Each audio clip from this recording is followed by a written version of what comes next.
Hello. Hi Sorry there. about that. All right, let's see. No problem. Is that Grace? Admit. The select board meeting was just so fascinating. I got totally sucked in. All right, AJ, I'm gonna make you host. Okay, great. Thanks.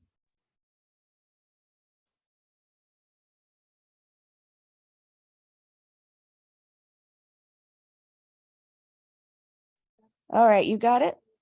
Yep. All All set. right, have a Thank good you. meeting. All right. Thanks, Chris. Hey, everyone. Becky's at the select board meeting, so I think there was just a little delay getting this meeting started.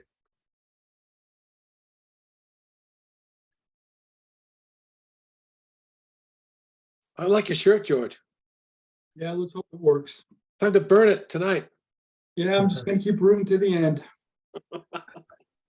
So sad. I already burned my shirt. Yeah. Well, God, don't you think you might be able to use it next year? You know, if we get a new coach, maybe? we'll see. It's always the coach, right? Well, you know, we got the youngest coach in the league going against the most experienced coach in the league. Playoff experience. Oh, isn't Popoff more experience? Yeah, he does. He does. I think he does. But Paul Spoelstra is the real deal, you know. Yep. All right. Are we just missing Jim Hemingway? That's it? Yeah. Bob, would you mind giving Jim a quick call? Because I wonder if he hopped on and then off when he saw we weren't starting yet.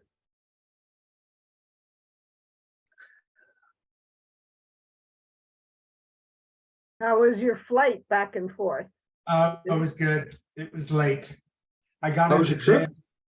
The trip was great. I was in Barcelona for a wedding, which the wedding was like Friday, Saturday, Sunday. But I was there as of Tuesday last week. So I got some sightseeing in, and I've been in Spain, but I've never been to Barcelona, so it was great.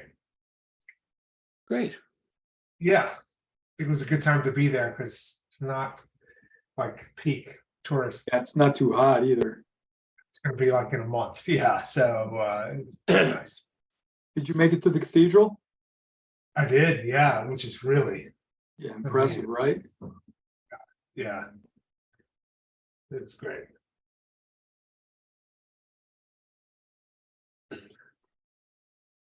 Hi, Jim.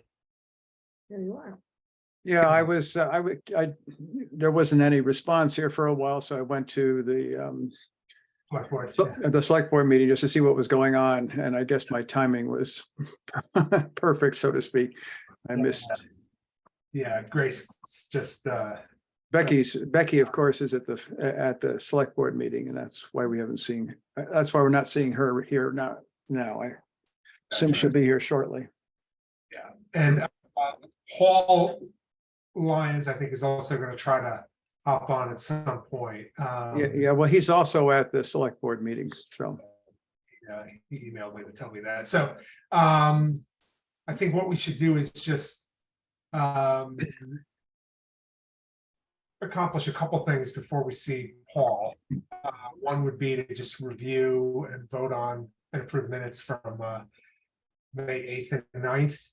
And then I'd like to share the current draft of the annual report. George, thanks for updating that, and Susie, thanks for flagging that issue that we the prior year bills had Yeah, not the been free cash. on our CapEx document, which meant it didn't get reflected in the annual report. So I'm going to share those. You can disregard the version of the annual report that I sent earlier this afternoon. I'm going to end up sharing a newer version.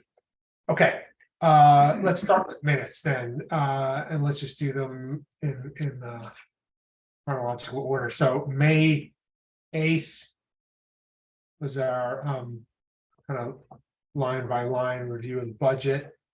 I read through them, and I did not have any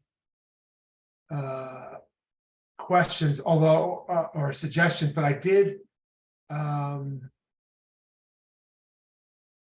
One of the things I noticed, which I think I just missed when I ran the meeting, so I think this will be, it was sort of good for me to read that, which was when it came time to vote on the budget, there were a few motions that I think two that we discussed. One was removing the assistant town clerk line, and the other was removing the community policing line.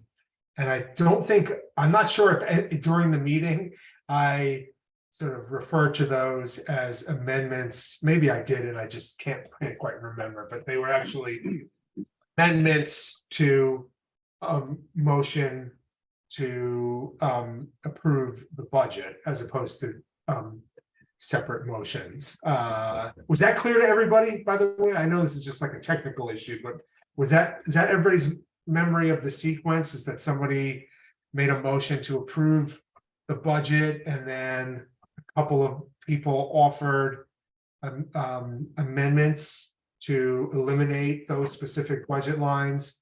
We voted on each of those amendments, and then we ultimately voted on the original motion. Is that kind of the sequence? I was just trying to remember. I just want to refer to the minutes, which is there. That's on page 2, section 3. That's how I felt. That's my minutes of how it happened. Yes, I think the way you've written it here certainly sounds like the way it's supposed to happen. I couldn't if I walked us through that process. We had a motion to approve the budget, and then a couple of amendments to that motion, and then which failed, and then we voted on the original motion. But again, it's like a procedural thing. But is that everybody else's sort of recollection of how it played out? Okay, great. All right.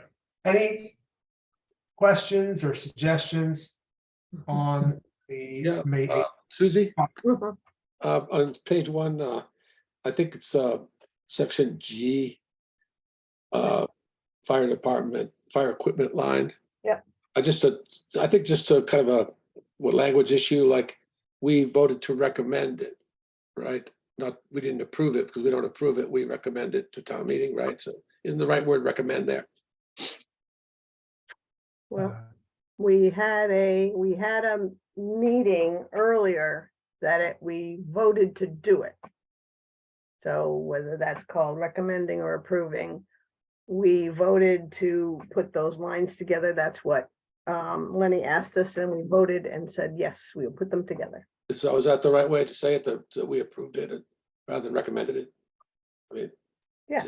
it seems right.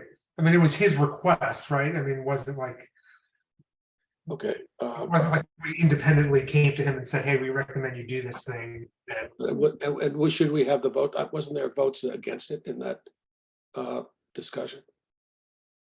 That happened on 4/18. Right. Yeah. So So that's the majority voted to do that, and that's how the format set now. Okay. The other thing I wanted to just bring up was on page 2.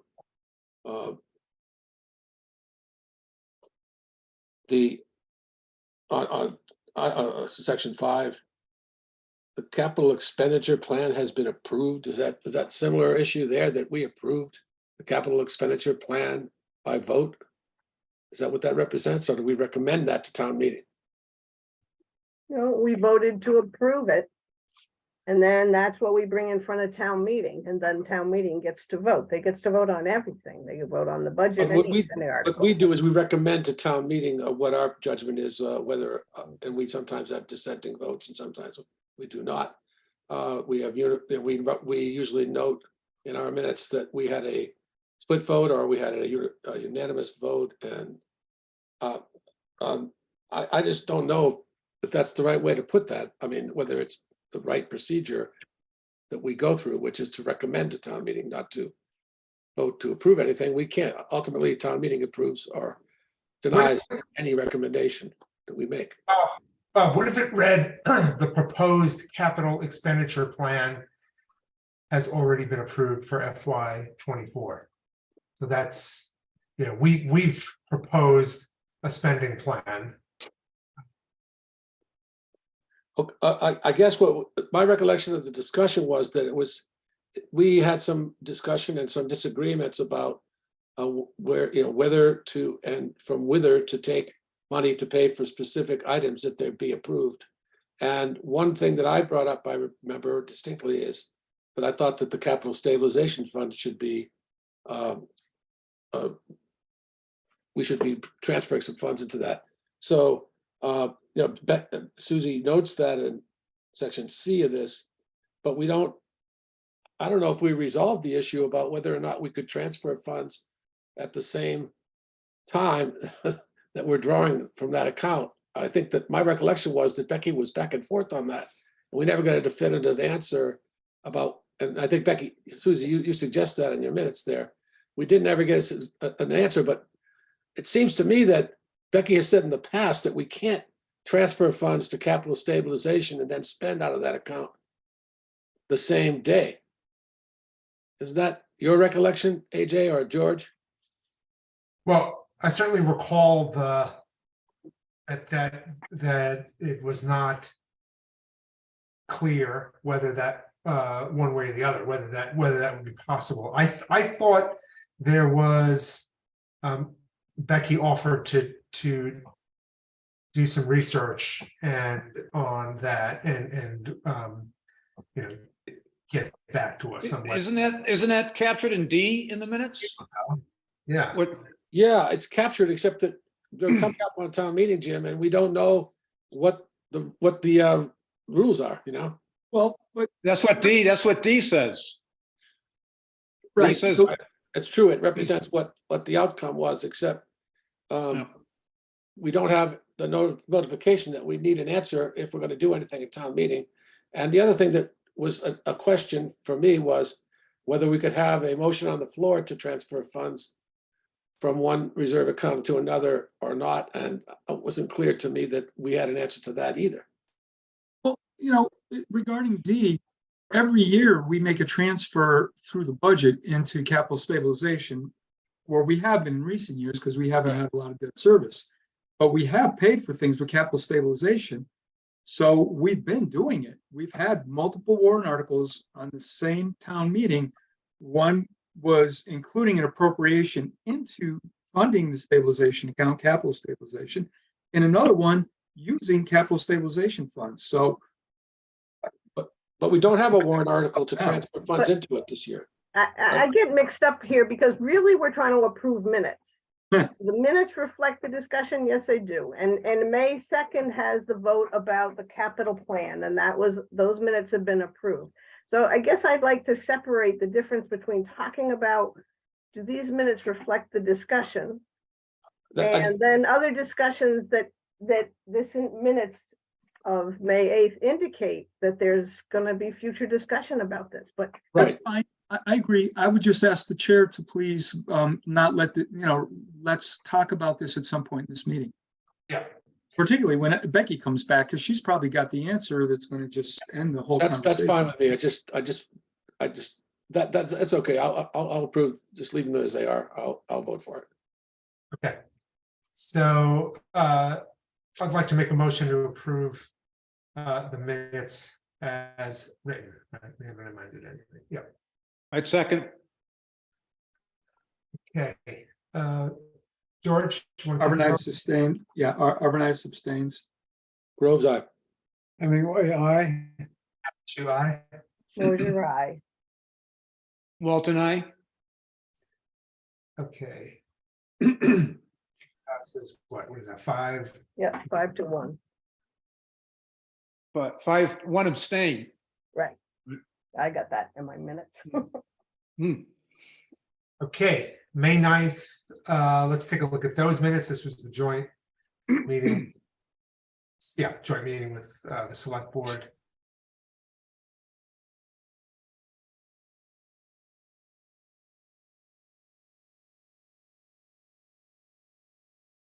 Okay, any questions or comments about these minutes?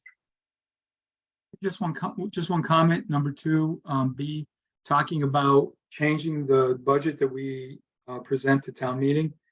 Another one, AJ, where I hope we can remember to talk about this at some point in the year and not just go, SOP when we put the budgets together next year. I think it's a good idea, and I think we should talk about it. I would like to talk about it. Yeah. Next year. Mhm. Yeah, I mean, I think, that's definitely that would be a pretty big change, right, in the way we've managed the budget process, right? And it would certainly look different to all the veterans of annual town meeting. Yes. No, let's discuss this at a future meeting after town meeting. Yeah, one of those things you discuss kind of in the off season. Yep. Okay, any other questions or comments on these minutes?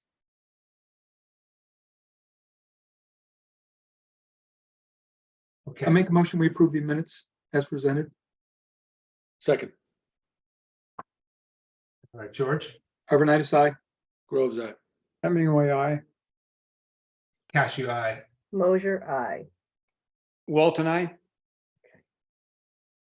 All right. Now, we never approved the minutes of the 2nd of May, did we? Yes, we did. Wasn't there one that we were going to be? Back Bob was to, gonna- You missed that. You missed Yep. that. Oh, meeting. okay, all right, We went over that last time. all right, sorry. Okay, okay,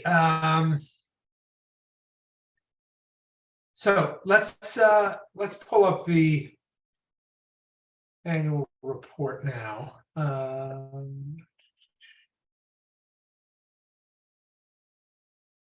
As well as actually, I want to start with the capital expense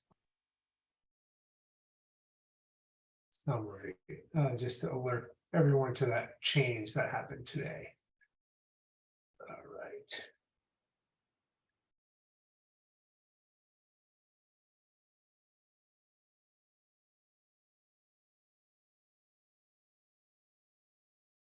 Okay, so just to be clear, because other than George, I think, I'm not sure who, if anybody else has seen this.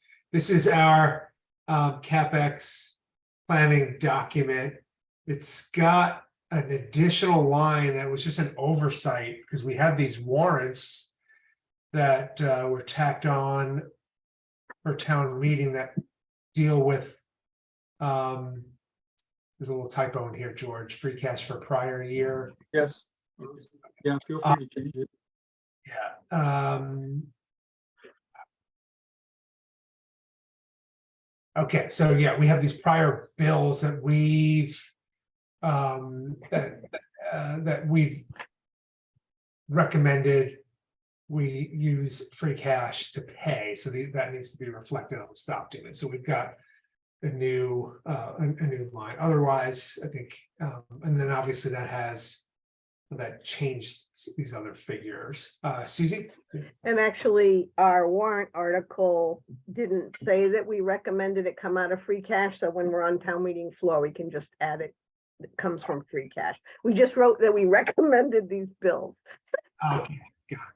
So I mean, it seems pretty straightforward that we would utilize free cash to pay those bills as opposed to any other source.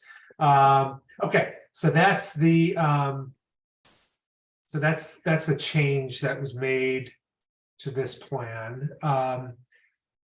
George then took the new adjusted figures and updated our annual report document, which we should now review, because we are going to want to make sure everybody's comfortable with what we've got here, and then as a committee, we're going to need to vote to approve. So just to be clear, those two changes I made, I added a line called prior year bills for for $3,000 rounding. And then I adjusted the cash balance, potential cash balance accordingly. Yeah. We'll see that as we go. Okay. All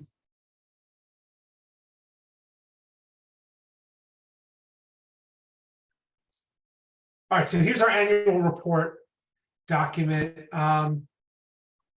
Just one quick question.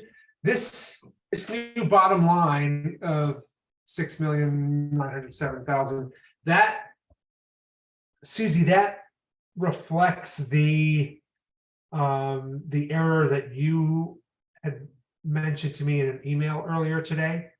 That's, I guess there was what, $5,000 roughly that had been sort of miscounted in the, or just It appeared in two places in the budget. One was on Okay. a line that was put in, but it didn't get numbered, and one was in a line that was numbered. So when I noticed that, Becky said, yeah, that's a duplicate, so $5,000 less than what we had been at. And then- Okay. Yeah. And so that $5,000 has been removed from this bottom line, right? Yeah. That we're looking. Yes. Okay, great. All right, so we've got, this is obviously this is a format that everyone is familiar with. I think we're going to spend time reviewing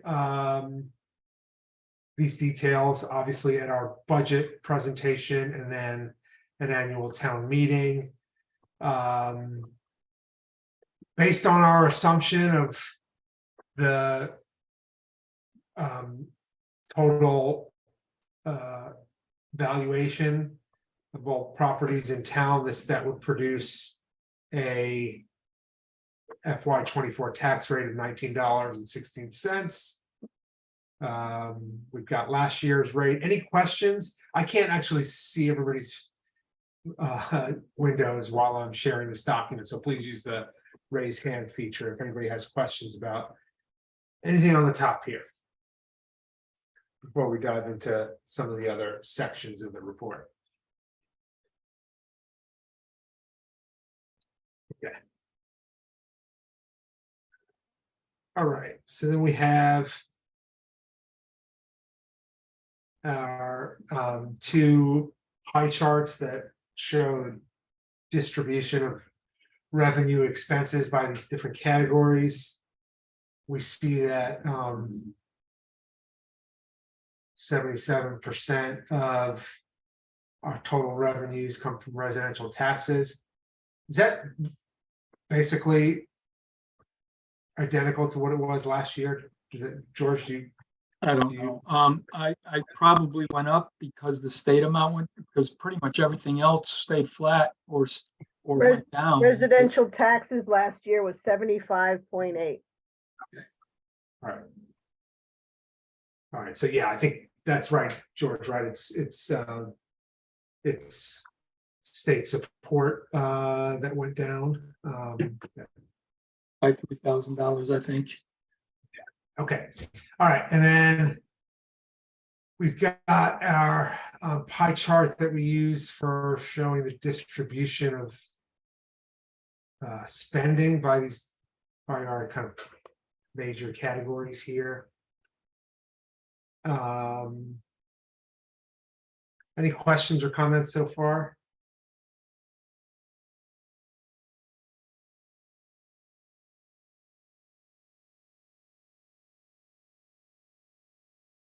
Okay.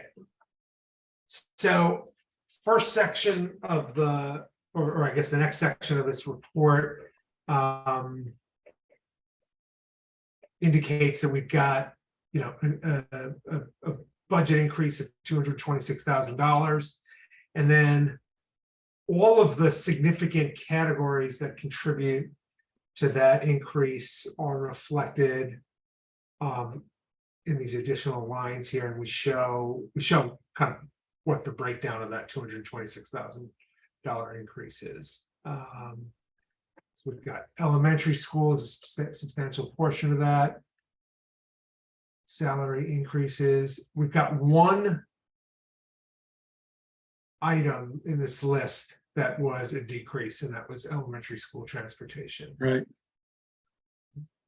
Okay. And one other thing. to Any note idea why that happened? Of state funding in the government, the budgets that are being proposed now. That was the one thing that we benefited from and all the promises that they're making. With that rural aid? I don't know if it's rural aid, but I know the state was putting more money towards transportation. And rural aid actually did get a boost. I wrote to Aaron Saunders, and it's interesting how we're able to see some things, but not others in the cherry sheet. And so rural aid did go up. And then also for L, do you think L should be in parentheses the way you do when it's a decrease? Yeah. Well, we use the word increase, increase, increase, decrease. I mean, maybe we could do something to highlight it better. But that's what we sail along. And that's also why the 11,000 is out of place, because you'll notice everything's in size order. Right. Starts with the largest and goes down. Right. And all of a sudden the 11 pops out. Or we can make that the last item and start with the word decrease. I don't know. Makes sense. That's good. I might, yeah. So- Yeah. I Move like it to that. the bottom. All right, just here, it'll take me only 1 second to do that. So you're saying, so what we're saying is the last item should be the elementary school transportation. Jim Hemingway? Yes, when does the tax override to fund the library, which of course will take place when we have to start borrowing money, when is that likely to influence the tax rate? Does anybody have an idea? Because we're bound to be asked that question.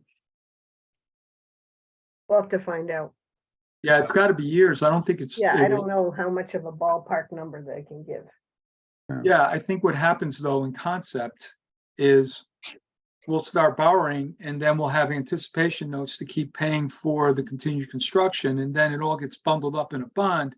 And at that point, the town taxpayers start paying for it. So it's a few years off. A few years off, okay. All right, so I made it so that all other net expense increases 14K is L, and then M is elementary school transportation budget decrease. Great. Great. Thanks. I think one thing I ought to be prepared for, and I'll pull up the document, is on H. I think we ought to be able to communicate what the change in regional school assessment is for each of the member towns, because we're experiencing a small increase where I think all other towns saw, I think, a pretty substantial increase. I think that's a useful context to share. And also note, AJ, that it's really two items. It's the assessment for $14,000, but then there's a decrease. Our assessment actually goes up $14,000, 13,781, but there's a decrease of 2,462 for the long-term bond. I see. So that's why. So it's the combination of those two numbers. Just be aware of that. Yeah. But it would still work for you to say, what our percentage increase was compared to other towns, and that we're on 100% assessment. Yeah, and I'm not saying you shouldn't. I just want you to be aware of that it's two parts. Yeah, because I think I don't think there's another opportunity for folks at either town meeting or budget. They're not going to see the regional school budget assessment spreadsheet that we're used to Right. discussing. That's important. Sorry, Bob, go ahead. Yeah, I just wanted to ask, my recollection was that there's still negotiations going on with the school teachers union, and we don't really have a hard number. So when will we get a hard number? When will they resolve their dispute or whatever, their negotiation? Because that could be a significant, maybe Steve can tell us this. Please, Steve, do you have anything to share? Yeah, just like I've said in the past at this meeting, is that the school committee is set fast and we are not we can't budge and go any further than we have, because at the 4-town meeting, all 4 towns made it very clear there was no more money, so it's gonna go into next year. And we're not gonna give them any more money. So these numbers work then, Steve, for our budget. That's correct. Thanks. All right, George? Yeah, I was just gonna mention, that, so I just mentioned that's a line that is made up of actually 2 separate lines. The same thing is true for K, because fuel has an impact on our town of $10,000, but it's in 2 separate lines. So if you were trying to tie back to that line, just realize that if that's 2 lines there, where everything else is pretty much just 1 line. Yeah, right, and it's vehicle fuel and then like. Heating, for Town buildings, the right? heating Yeah. line for the town buildings. Yeah, I just, because it's all fuel related, I think that's important because that's part of the inflation problem that's affecting all Yeah. towns. Yeah, for sure. Okay, that's great. George, I meant to ask you, you had started at one point, I think when you, Susie, and I had our little subcommittee meeting to work on this report, you had started a spreadsheet that sort of tracked changes in neighbor towns. Yeah, and from what I was reading in Gazette, when I caught articles, I would note them, and I've got quite a few here, actually. Yeah, is that something you could share with me? Because I think that's also useful context and background information that we Oh, might. yeah, I'd be happy to. And I can send you a new one if more stuff happens. Yeah, that'd be great. The only Alright. town the only town around, Pelham, there was no information on Pelham, unfortunately, but yes, I will do that. Great, thanks. Bob? Yeah, I'm just anticipating another question, which I actually would like to have answered for myself is, what is the county retirement 20K increase? Is that because we have employees retiring this year at a unusual rate, or is that what that number is all about? Do you know, does anybody know? Besides Becky? I'll look back at the budgets and come up with an answer for you in a bit. Yeah, it's what was sent to us from Yeah, the that just seems treasurer. like a pretty substantial increase, but I'm sure people will be asking about that, and it's must have something to do with demographics and retirees or something. One would expect, or maybe it's the pay raise that we just granted retirees. I don't know. I don't know if that ever got resolved. I don't either. I don't think it did. And the legal line is something that I guess Becky will have to just defend or at least explain to town meeting, because that's likely to, or to the during the hearing, because that's a significant increase. And she left it, she made it clear that she thought that was going to be underfunded for what her anticipated estimate of cost will be in the future for this issue. So, Sky's the limit. yeah. Got 2 lawsuits in town now. Okay. Let me keep going. This number 2, I know we have to include it up, but my instinct is to spend as little time on this as possible, because I feel like there's like 2 people in our town that actually understand this, and they're in You're not one of them? Yeah, I'm not one of them. Okay, sorry, my scrolling is acting up here. Okay.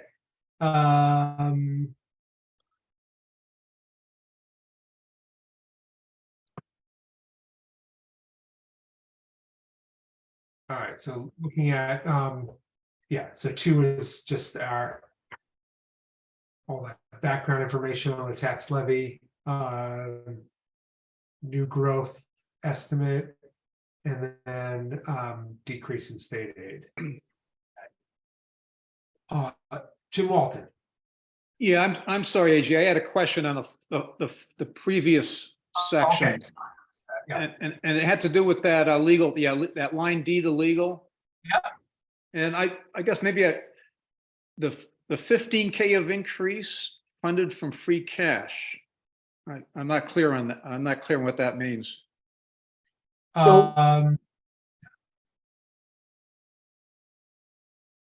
So, I'm trying to remember what meeting this, I mean, we, It's been 10K in the past, right? So that's a 15K jump to 25. Isn't that it? Isn't that what's going on? No, No, This- that's I an think- additional 15. It's gonna be up to 40 when it's. what we I see. did was we went from 15 to 40. That's a $25,000 Alright. increase in the budget. But Right. we know that we don't need to increase it by $25,000 and maintain that in subsequent years. We really need that next year because of the Yeah. lawsuits. So Right. we decided that in the subsequent year, we'll probably decrease it from 40 to 25. So we decided we would temporarily, for this fiscal 24, that's temporarily, fund 15,000 from free cash. So on the revenue side, there's $15,000 of revenue from free cash.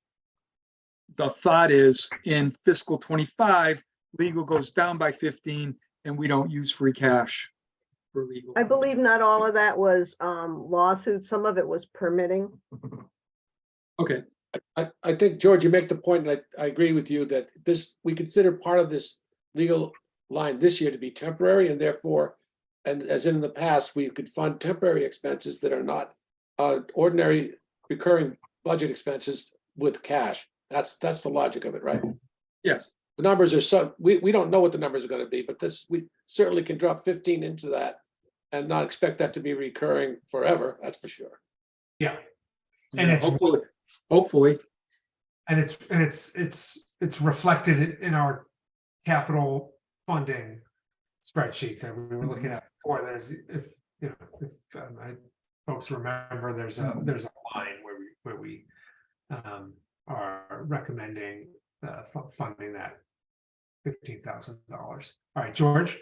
well, for the next section, I raised my hand. Got it. All right.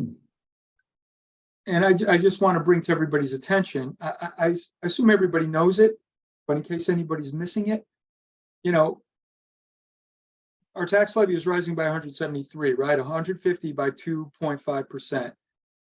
The tax levy limit that we put right on our revenue. This is the first time we've done this since I think we've had the override back 15 years ago.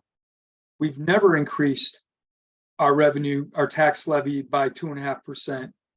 And in fact, this year, we're increasing our tax levy by more because for the first time in a long time, we're actually using 23,000. I don't know if we've ever used excess levy capacity in addition to the 2.5%. So this is really unprecedented for us. And just want to make sure everybody on the finance committee understands that and knows what that means. Yeah, I know what it means, and we've talked about this excess levy capacity, which I consider to be a gambit. I mean, we're supposed to be under Proposition 2.5, and the idea is if we didn't go under, use the 2.5, the whole 2.5, you know what it is, George, that then there's a reserve of excess levy capacity which could be tapped into in excess of 2.5 from previous years up until whatever the total is, and it's I don't think we have used it in the past, George. I think you're right. This is the first time we've used this gambit, I would call it, you know, this text, this something that the Department of Revenue has come up with. But it'll be, I'm sure somebody will ask about it. So I think people should be prepared to try to explain what it is. And that's what it is. It's an excess levy capacity. It's a reserve of unused levy capacity from prior years, right? So, yeah, I mean, really what it is, what they're saying is it has to average 2.5% over time. So if some years you don't hit the full 2.5%, you can bank what you didn't, and you can still have that. You can raise your taxes by 200% if you want. You can do whatever you want.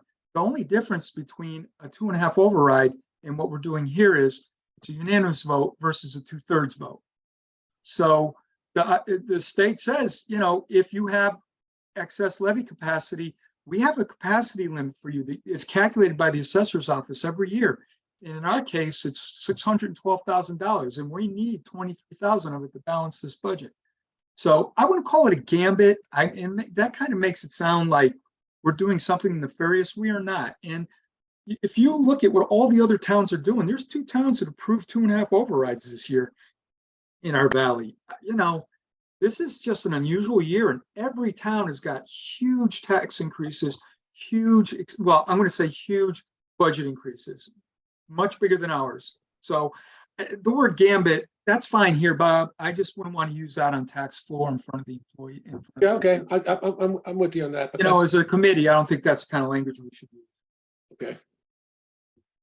All right, Susie, The other thing that we will bring, tonight, we'll talk about other documents that we'll put up on our FinCom website or the select board website or wherever. And one of them is the history of the tax increase over time. And it's clear that the town worked very hard to keep it under 2.5.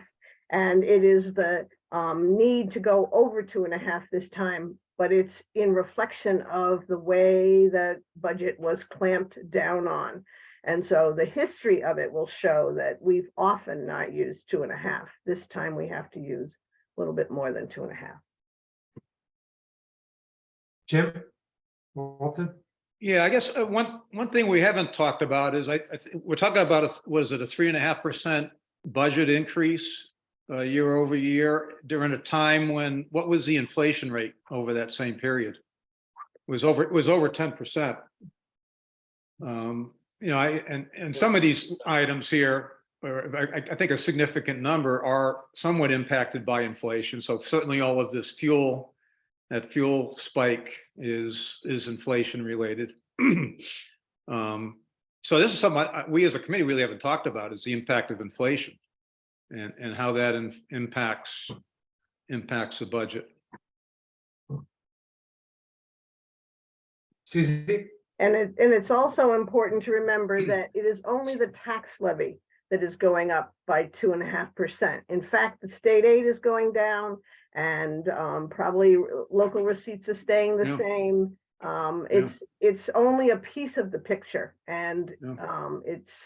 I think it's important to keep that in mind.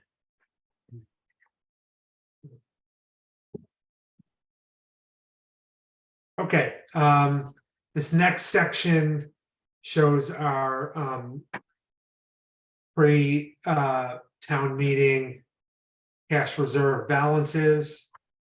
You know, we reflects the approvals, spending approvals that were passed at the January special town meeting. Let's see. And then we've got this list of capital expenditures and our recommendations for how each of these ought to be funded. Let's see. Okay, George. Just one thing, when Becky comes on with us, the deadline for the roof bids has passed. So I'll be curious to hear what the bids were. Yeah. That's obviously going to affect B. Can you And we remind when that deadline? might be able to amend the warrant article for B on town floor. And that's based on $600,000 project? Yes. That's, yeah. Did the deadline already pass, or it's coming up between now? Passed May 17th was my recollection. Yeah, I think we goosed it from the estimate that the engineer provided of 512 up to 6, just to give ourselves some, some safety zone, a wiggle room. And so it'll be interesting to see what the bids actually came in at. Yeah, save some cash here, hopefully. Okay. Let's see. These are our ending cash balances. Yeah, and these are all reflected on the CapEx schedule that you were showing earlier. Okay. That's what they tie back to. All right, and we've got these footnotes here. Balance does not include the addition of unspent funds from the FY23 budget, and then $54,000 transfer into capital stabilization that's built into our budget. Okay. Any questions or comments up to this point? All right. We've got a list of upcoming potential projects. This is, okay, so this reflects, sorry, this should be town hall. Yes, I'll fix that. Okay, Don't ask me how that happened. Thought you were gonna fix your own hall. Oh, that's right. It does need a little repair. Well, not parking though. okay, and then we have this risks and opportunities section. Some of these, carried over from last year's report. We've certainly got a new item and PFAS testing and mitigation. Let's see. And then this opportunities section, which again, I think a lot of that's carryover from last year's report. Oh, yeah, the first two are based on conversations with Aaron Saunders and what we've been reading in the paper. I think Joe Comerford too is pushing the Quabbin Reserve payment in lieu of taxes. So yep. Those are kind of new. Yep. Okay, Susie. And number 8 says residential taxes account for 94% of the tax revenues. I'm not sure what is that? Because on the chart, residential taxes are 77.2%. Right. But the chart is all revenue, not taxable revenue. All right, okay.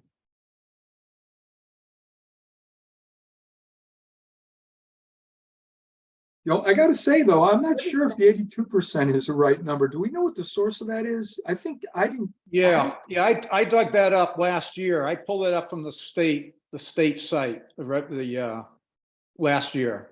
Okay. Would you be able to do that again, Jim, and let us know if that number is still reasonable? I mean, if See it's it 84 changed. or 81 or 80, we can leave it. But if it's bigger than that, we might want to change it. Yeah, I could pull it up. It is from that big database that the state Yeah, I know what you're has. talking. It includes all the data for all the municipalities. Yeah, I could pull that up. That would be great. I'm going to send this out anyways to everybody, but I can always make a last minute change tomorrow and send it out again. But again, I don't think we have to change it if it's within 2 percentage points, if it's reasonably close, which it probably will be. Yeah. But now it occurs to me that I never checked it. All right, so we've got One other question on that line, AJ. Go ahead. Yeah, just that last sentence, very narrow tax base. That just means, does that mean it's mostly, is that just reinforcing the 94%? Is that what that's doing? Yeah. Is that what that means? I take it to mean that we have a very narrow tax base in terms of non-residential taxes, right? Yeah. Yeah. I think that the use of the word narrow, could we just change that a little bit? And I don't think it's obvious it's sort of obvious to us what it means, but I don't think it would be to most people. Maybe we depend, our tax base is, I don't know. Limited. Very limited, or only so many percent comes from something to clarify what narrow means. Narrow, it may not be the best word choice. That's all I'm saying. We could leave off that part. Yeah, I'm thinking the same thing. Yeah, okay, that would be good too. Because we've made the point already. Yeah. For itself. Yeah, okay, that's a good idea. I'm wondering if in this risks part, we need to say something about legal expenses, because at this point we have multiple lawsuits. Some of the bump in our legal was to do with permitting, but being in a situation of lawsuits is a whole nother bag of worms. Can of worms. I carry them in the bag. Yeah, I certainly agree with Susie on this one, especially if you're in a lawsuit with Cinda Jones, you better have a pretty deep pocket to match hers. I think that could get very expensive in a But where do very you- unpredictable way. Well, all right, so number one question. I got two questions before I edit this. Where should that go, do you think? That's a pretty high one, right? Yeah. Well, Yeah, that's way up on the list. Number two or number three?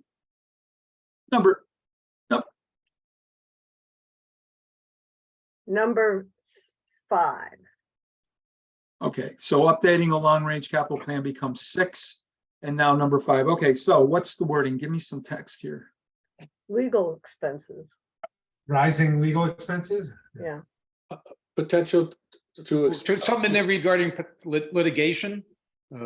Yeah, Potential. Because it's really about it's really about litigation, not necessarily. Yeah, pending litigation.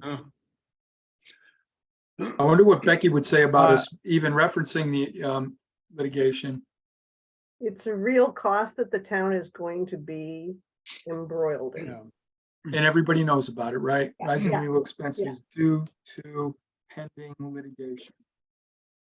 There's another one, PFAS, which is something that could end up, Number It's on 7, okay, it's on there, I'm sorry. Yeah. soon to be Yeah, number 8.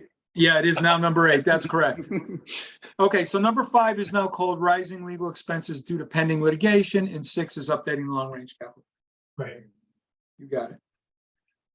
Actually, I think those should be reversed, sorry, because everything before and 3 are both capital plan Related.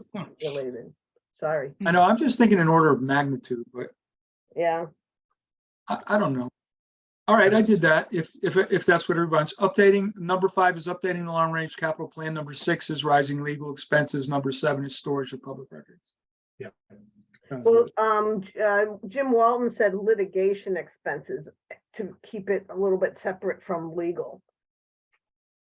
Rising legal expenses due to pending litigation. is what I wrote. Okay, Yeah, all right. that's pretty solid. And actually, I'm thinking PFAS testing and mitigation should go above storage of records. I agree. Sorry, Susie. Okay, consider that done. Put it under 25, all right, okay. All righty. All right. Any other questions or comments about the report in general? Sorry, were you gonna say? Regarding, I had one on the opportunities. Are we Yeah. doing opportunities? Yeah, please go ahead. Paul, you were ahead of me? No, go ahead, Jim. Okay. Yeah, just so that 1 and 2, do we have some, I guess I'm not completely up to date on those. Do we have some idea of what that could be as far as opportunity? What the potential is there on those, Yeah. on 1 and 2? Well, we know 1, the potential is very high because there is a bill right now.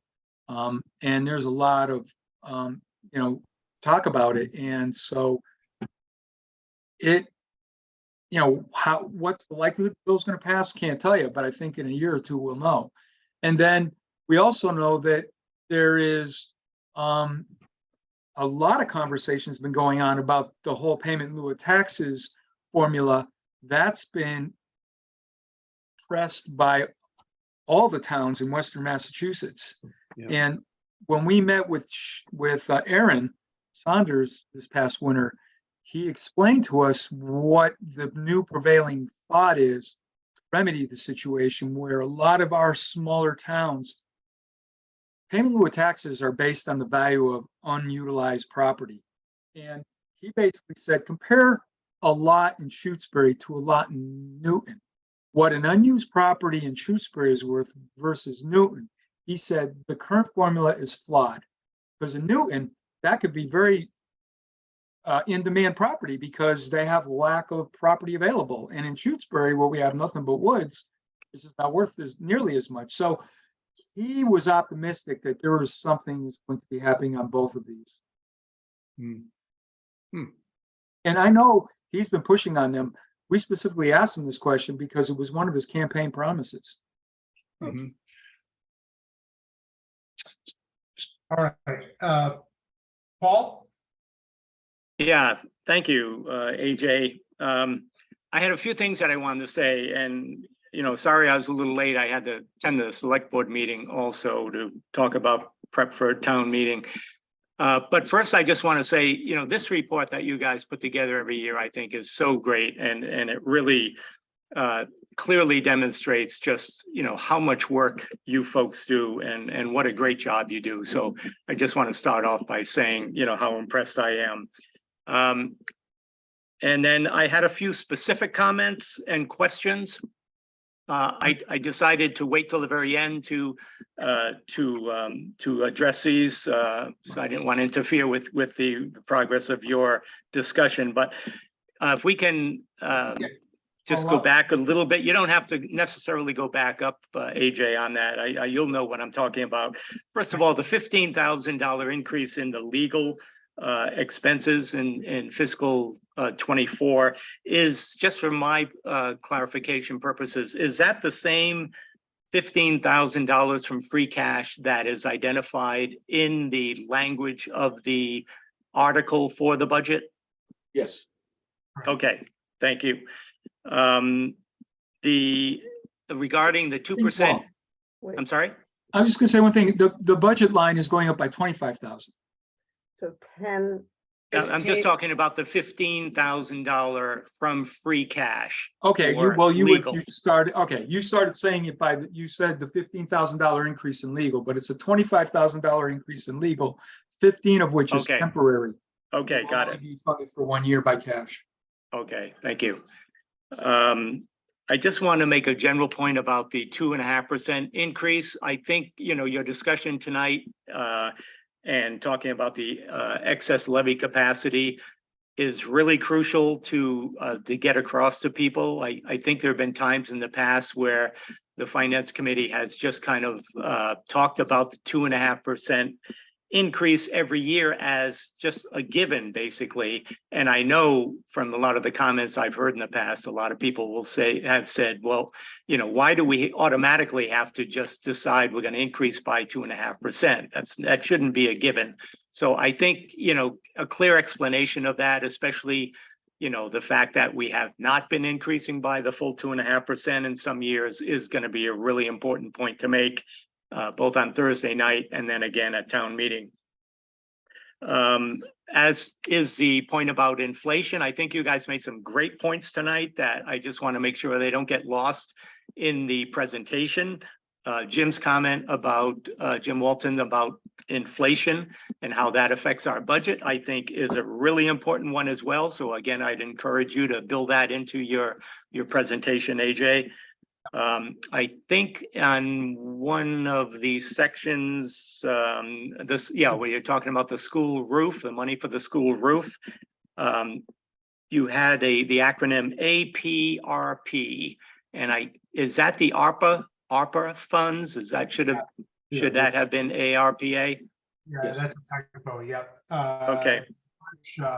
American Rescue Plan Act.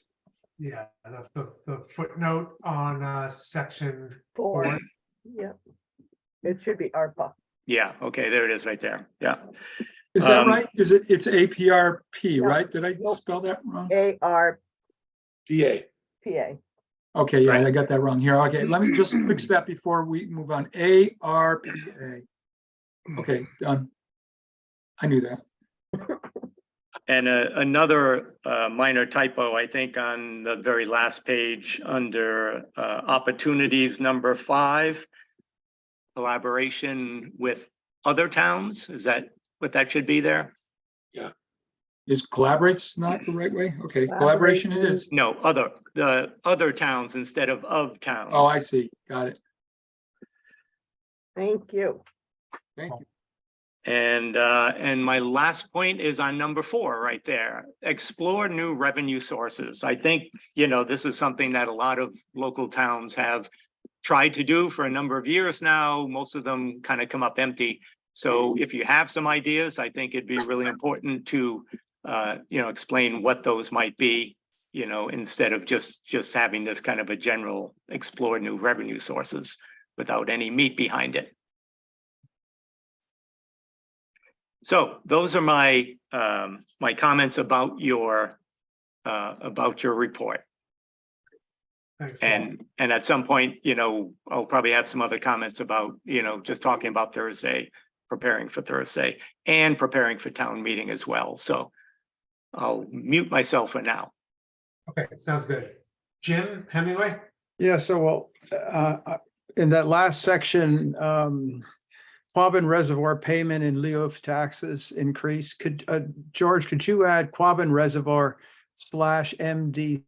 Because MDC is actually, they're the folks that own all the land that we're I trying don't to think get. MDC is around anymore. DCR. No, the DCR is I'm- now the MDC. The Um, MDC is turned into the DCR. Okay, well then Okay, put so- DCR, but I mean. So /DCR, is everybody okay with that? Yeah. Quabbin Reservoir /DCR? Okay, done. But that's on number 2, right? Or is that, No, Yeah, one, B2. B1. I'm just saying 2 already has Oh, B- DCR, already refers to the DCR That's- land. Those are different lands than the Quabbin Reservoir. Yeah. He meant. If- It would be like the lake, you know? If I could jump in here, it's actually the Massachusetts Water Resources Authority from which the Quabbin Reservoir pilot payments come. So it's, you know, it is, as one of you said, it is part of DCR, but it's really, you know, the MWRA who provides the money for those payments.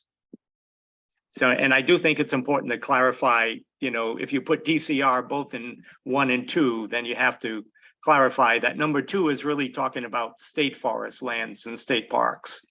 So if anybody asks what MWRA stands for, Paul, you got us covered.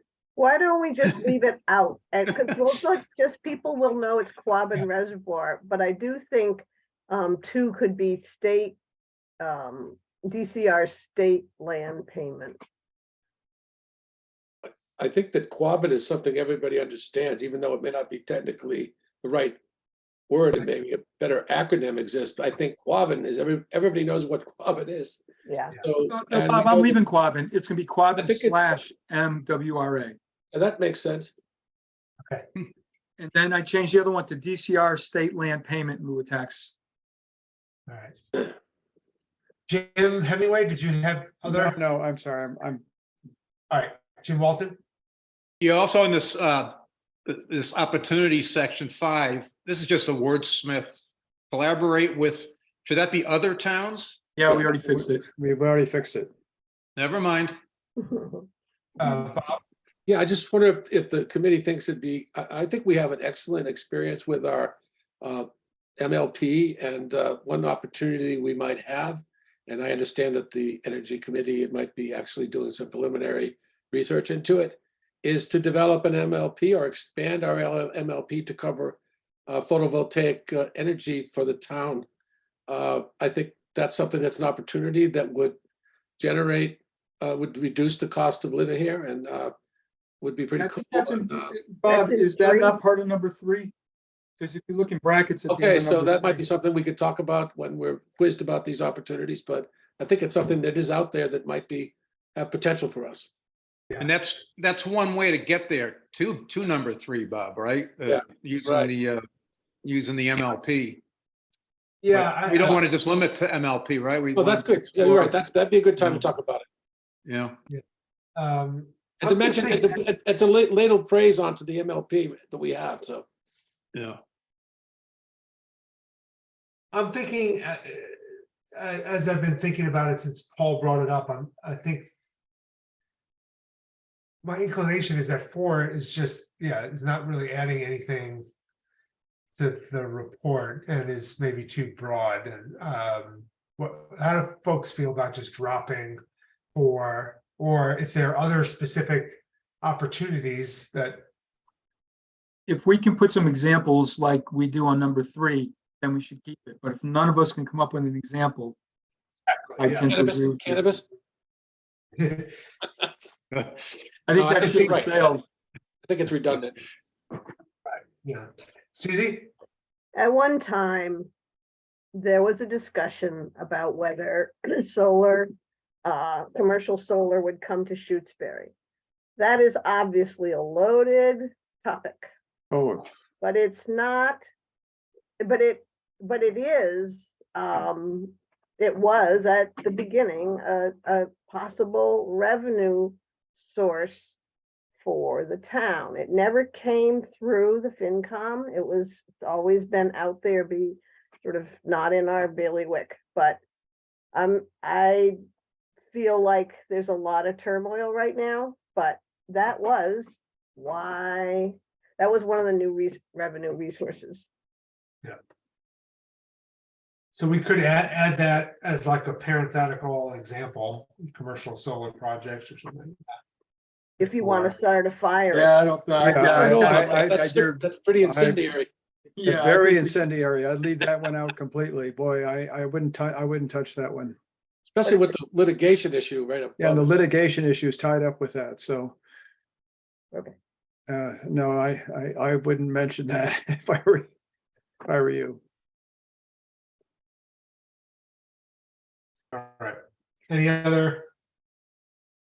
Well, So I think therefore we don't have something specific, Yeah, so we might want to Well, pull we it have out. one thing specific, we just don't want to mention it. exactly. Just put a mystery sign after that. Yeah, if we're not going to mention it, I think we should probably take it out. And I can see why, if we're in litigation, we can't mention it this year. All right, you consider it gone. We'll drop 4. So Okay, this sends a good message to everybody. We have 9 risks and only 4 opportunities. Let's add number 4 back. What exactly is collaborate with other towns to share resources? What is? Well, what- there's a couple examples of that, if I may. Yeah, Well, like Leverett and Wendell are collaborating. There's been talk about us for the police department. There's been talk about us collaborating with New Salem for the police department. The state has encouraged the towns to regionalize. So you might have one fire chief, 2 fire stations, one in each town, but one fire chief manages them all. Who knows? Where are our cost savings in the long run? yeah. That may be the best place, is if towns can come up with a way to agree to share one head, and instead of managing employees who do one town, they do 2 towns. And the 2 towns share the cost. George, I couldn't agree with you more, but Shutesbury has a very bad history when it comes to cooperating with other towns on shared resources, as you probably know. But that could change. Again, Well, I'd like we to see it still should reach for it. Mhm. And the fact of the matter is, we had trouble getting along with Leverett, but Leverett's had high turnover in all those positions, and there's new personnel in Leverett, and there's going to be new personnel in Shutesbury. Mhm. And the states have been providing incentives for towns to do it. So it is an opportunity, whether it's a short run or a long run. Yeah. I don't know. Well, I hope you're right. I hope you're right, but I'm just pointing out that we haven't Yeah. done very well in that, in that court in the past. I agree with you, George, and Jim, what I want to say is that discussing this kind of thing every year is a useful thing to do as an exercise, because in fact, the cost of running these departments has gone up significantly Yeah. over time, faster than inflation. The towns haven't grown the way that the regulations have dictated standards of operation. And for example, our fire department, our school, our police department, all these things are highly regulated, but with mandates from the state. And then small towns find it hard to fund them. And I think that we're going to have to look at this every year, because we've had some issues like declining enrollment in our school.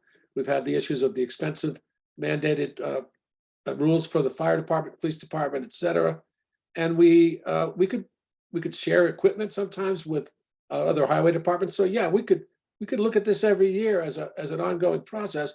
And if we talk about it a little bit at town meeting, maybe the town will talk about it amongst themselves and be more receptive in the future. So yeah, I think we should bring it up. Okay. All right, any other suggestions or comments on the report? Looks good. Looks good. Can I make a motion to approve our FY24 annual report I'll second that. Second. as amended tonight? Okay. Great. Any other discussion about it? And George has the amended the updated amended version? I'm gonna send it to everybody tonight. I'm gonna send it to everybody shortly. Okay, great. Thanks so much, George. You're You welcome. want to kick? I'll read that rather than watch the Celtics game. I think we need a vote here. Yes, Arbornitis, aye. Groves, aye. Hemingway, aye. Yes, you aye. Mosier, aye. Walton, I. Okay, great. All right. So let's talk now about Thursday's budget meeting. So first of all, just is everybody confirmed that they're available for that 6:30, I think, right? Yeah, I will not be able to attend. And I will only be able to attend up until 7 o'clock because we have a broadband meeting at 7 o'clock that's been moved to that time this Okay. Thursday. All right. So limited. Yeah. All right. So I guess so. One question. I mean, is there? I'm trying to recall sort of how I feel like we've done this 2 years in a row now. This will be the third year. I think it's gone well the last couple of years. I think we do kind of a brief walkthrough of the annual report and try to kind of spend no more than maybe, I don't know, 15 minutes on that, and then Paul, yeah, right. That's the goal. But and then Paul, you would be able to field questions from meeting participants. Hopefully.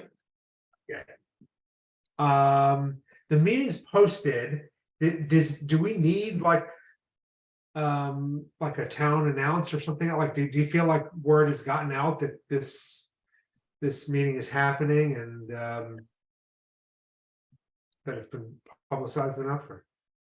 No, I don't think it has. And I think Becky at the select board meeting tonight did make mention of the fact that they've got to get the word out, fairly quickly. So I think she's planning to do that tomorrow. All right. But you might want to check with her, AJ, on that. All right. That's not a lot of notice, right? Just a day. It was posted already on the calendar. Yeah, but how many people would typically go to the calendar to? Yeah. I mean, town people that aren't part of the regular committees or whatnot. Right. Usually Yeah. we do have something out there, I would say, somewhat in advance, at least a few days in advance. Yeah. Type of a public announcement. Well, okay. So There's no way we get something out tonight. So I guess I mean I'm sort of hesitate to even suggest this, but like I guess one option would be to discuss a postponement to some day next week. But I don't know, what do folks think? Yeah. I think there was a reason. I just can't remember what it was. Why we wanted to do this in the week before annual town meeting this year, as opposed to the week of annual town meeting. I don't know. What do folks think? Yeah, I just think the objective is for this is really an info session to try to bring anyone in town that either has questions or has interest in understanding further what the financial business of the town is all about. This is the opportunity to do that. And I think without having adequate knowledge adequately in advance time to do that, it's going to reduce the effectiveness or the ability to really have an effective Right. session. And Paul, didn't you get some questions in advance of the meeting that people had submitted to you? Yeah, that's the way we like to do it. And I assume that, if Becky had gotten the notice out, that's what she would have asked for. Couple things I do want to say. One is that the notice in the calendar just says there's a finance committee meeting that night, so it doesn't give any indication of what it's about. Secondly, there's some type of important conservation committee hearing or meeting or discussion or something happening that night as well. So you do have some competition, and I bet that won't make some people happy. So yeah, So- I think if you could postpone, till early next week, perhaps it probably would be a good idea, and we'll get, plenty of information out beforehand. All right, so I see a couple hands up, but I guess one proposal for us to discuss would be to do this on the 30th or Tuesday night. Susie, then George, then Jim Walton. Yeah, I was gonna make a suggestion for a date, and the 30th is a obvious one. I don't think the select board, it doesn't matter if the select board's meeting, it's not their kind of meeting. And Well, they're meeting and- tonight, so they're not likely to meet next week. Right, and on the calendar, it does say Finance Committee presentation with moderator, but that's, we're wanting a town announce, and so I'm for the 30th, that would work. All right. I agree with Susie, and there's no other meetings at this point showing up in the calendar that night. I'm in for, I think it's a good idea to move it to Tuesday too. Okay. I think maybe we should put on next door too. What do you think, Paul? Yeah, I agree.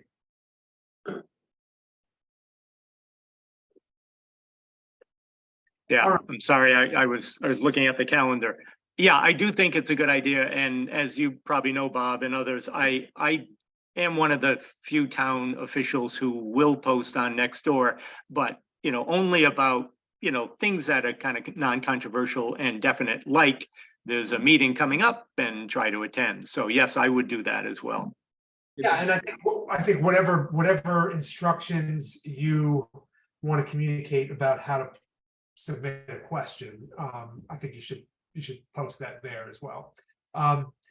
So, okay, and obviously, I mean, Paul, I'm assuming you're available then on the 30th, since we're now looks like this is a real proposal. Yeah, the only thing I have on my calendar is a haircut in the morning, so it's perfect timing for me. I'll be freshly groomed. Okay, So All right. Paul, you're gonna post on next door then, right? I will post on Nextdoor unless one of you wants to do that, which is fine with me.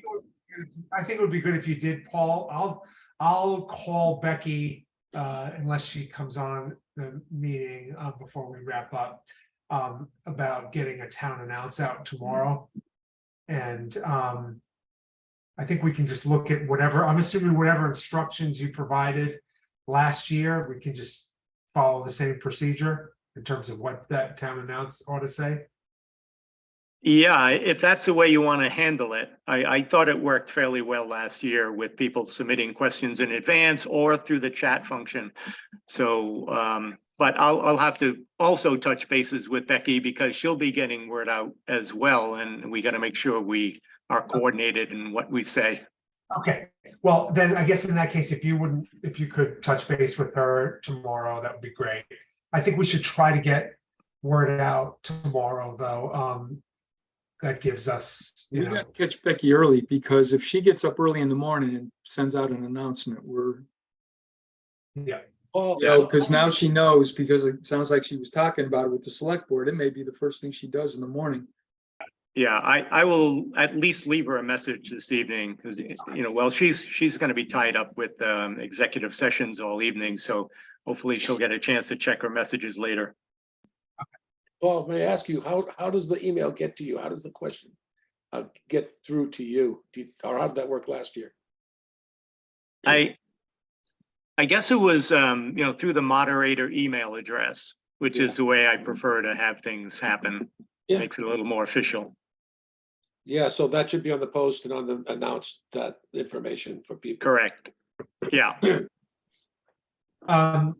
I just want to make sure, like, I think one discussion we had 2 years ago was that we should call this a budget presentation and not a hearing. I think we're all like, not a budget hearing or something like that. I think we want to make it clear that this is an opportunity to share information and respond to questions. Yeah. Yeah, I think we last year might have referred to as an info session, or maybe. Even better. budget information session, something like that, yeah. All right, okay, so I think, so, Oh, George, AJ, I had just a question Go ahead. on this. Yeah.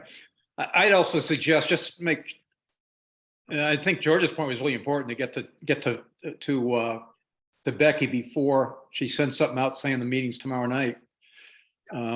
But also, I think it's important to get this message out tomorrow. So I was going to suggest is to try to find what she sent out a year ago, and just send it, update it and send it tomorrow so that everybody gets adequate notice, and everybody that needs to gets adequate notice.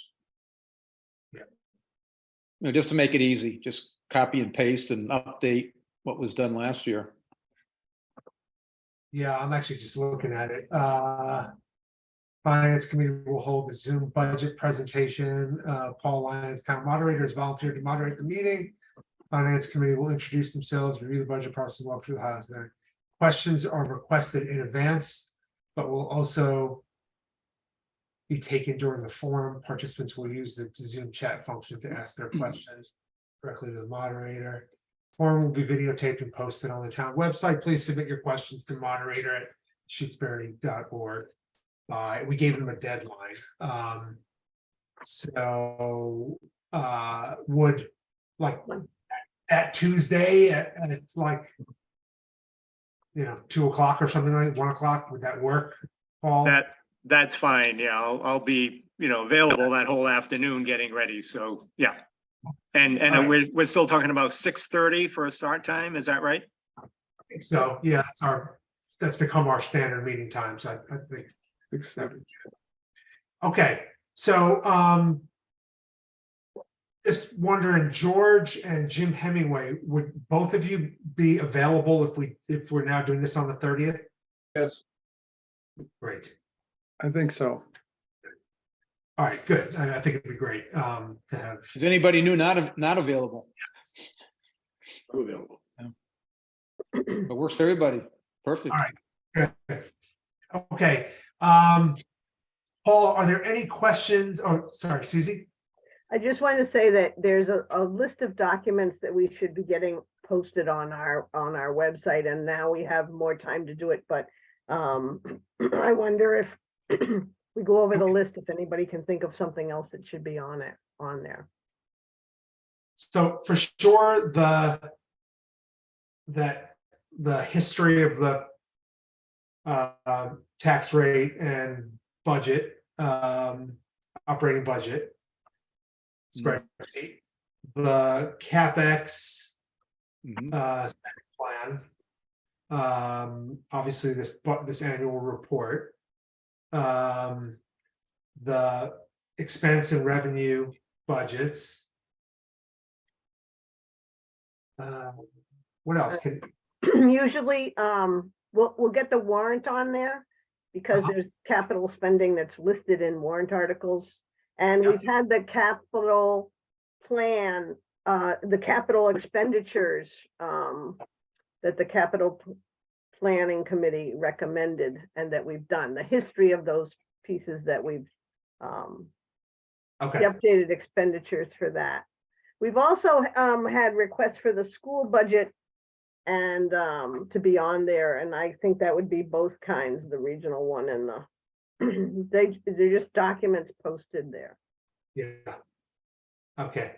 I wondered if we should have a state aid history, because I think we can show that it's in fact declined. Yeah. Not the pluses and the minuses, just a bottom line. Do we have a historical document that tracks that? No, I think I would make it. I volunteer to make it. Okay, I think that would be great. Yeah. I agree with all those things, if I may. The only thing is, on the CapEx one, there's a lot of extraneous stuff on it and some unlabeled things. If we're going to post that to the public, we probably want to clean it up a little. What have we done about? Have we done that in the past, or we just? I guess we do have that section of the Yeah, annual. as far as I know, we haven't. Yeah. What I do think folks, it's helpful to have it there, and I think it's okay. This is just to be a posted thing, and people might end up with questions, but I think it shows that it's a tool that we use, and I think that's valuable that way. All right, let me, Susie, so George, what I would recommend, if we're gonna, if we share that document, I think we can, here, I'll put this up. I think we can just, if you look at the section I have highlighted, like, if we could just, I don't think we basic- need I don't think we need the special town section stuff. I put that there only so that I could use those numbers for the annual report. Okay. And then the Sure, you're right. percentages, you know, they're not labeled what they mean. these here. Yeah, we don't really say what they are. We just have them Right. there. If you want to So- make a version of the spreadsheet without them, you can just delete them. Yeah, so if you don't mind, what I think I'll do is I'll just make like a PDF document, which is this highlighted section, just hiding these three percentages that we see here. Is there Yeah, I any think other, that's- yeah, is there any other information on here that you think would be potentially confusing that we want? That we Well, wouldn't the want? only thing I don't have here is if you look at rows 20, cash reserve additions transfers. Yeah. I'm wondering if we want to have 15,000 in column C and we want to have 54,000 in column C. See how at the top, everything's like debit, cost column, and everything's the credit to the right of it. You know what I mean? How we're going to fund it. Yep. I didn't really do that in the cost section here. So just for visuals, I wonder if we should put 15,000 and 54,195 in column C. All right, You so know, you're or basically, delete the 2766. I don't know if it confuses people. I don't know if it helps people.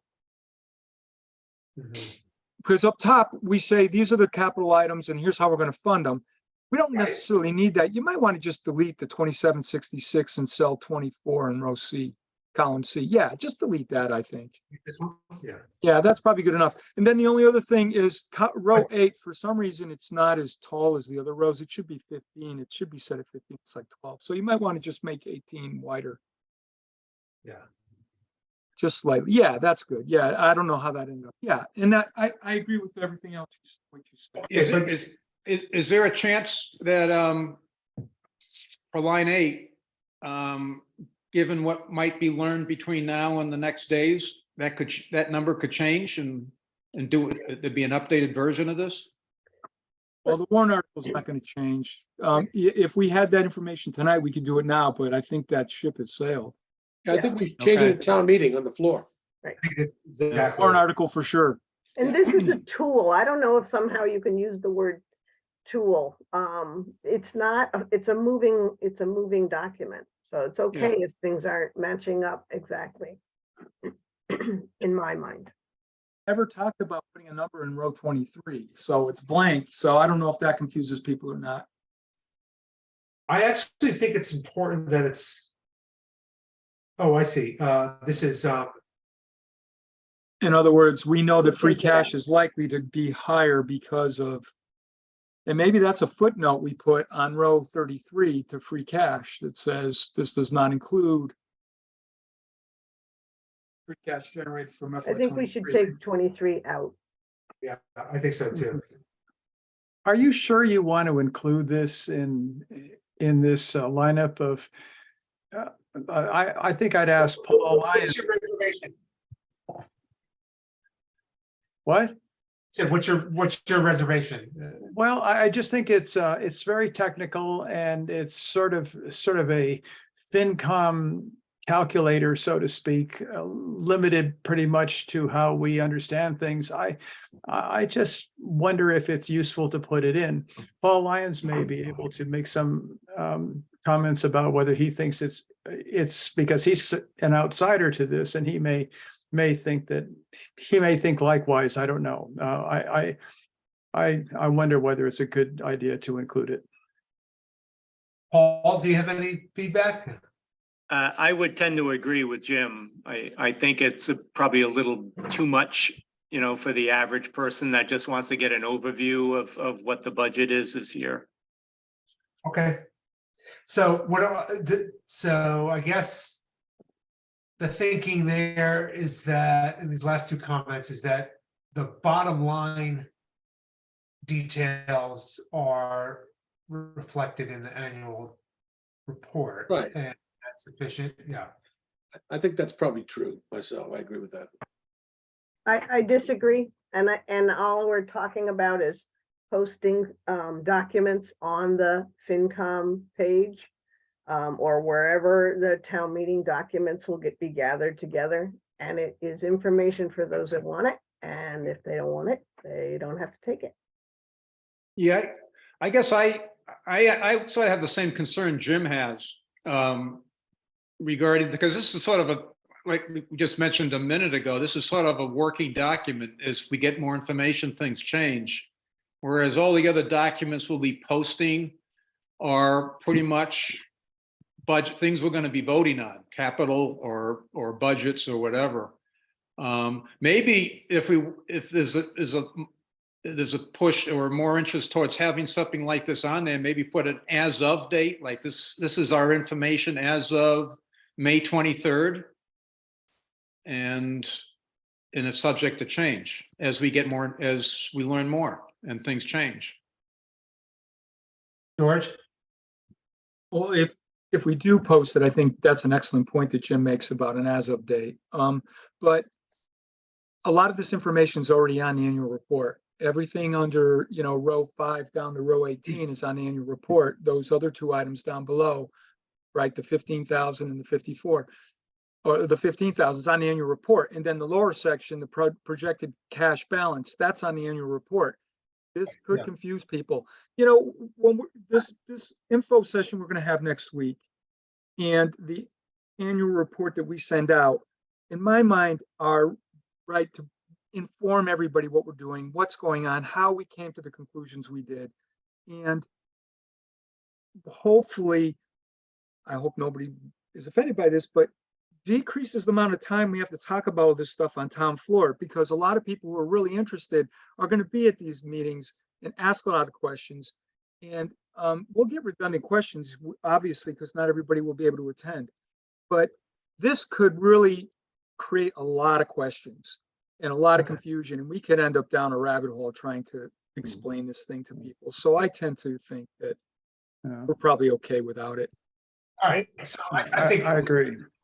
Like the majority of members feel like this might contribute to some confusion, and it's got enough redundancy with the annual report. So, all right. So AJ, would this be something you would use during the info session? Would you go through some of this?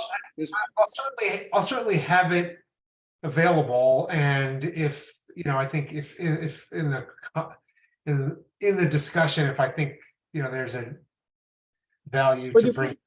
I would say, AJ, if people are asking questions about capital expenditures and how they affect cash, my first inclination is let's show it on the annual report. Yeah. Because this stuff is on there. And if they start asking harder questions or more detailed questions, or show me how you know that, then we have this in our back pocket. But I would stay away from this in terms of general large population conversation, because I do think it's going to create confusion. Okay.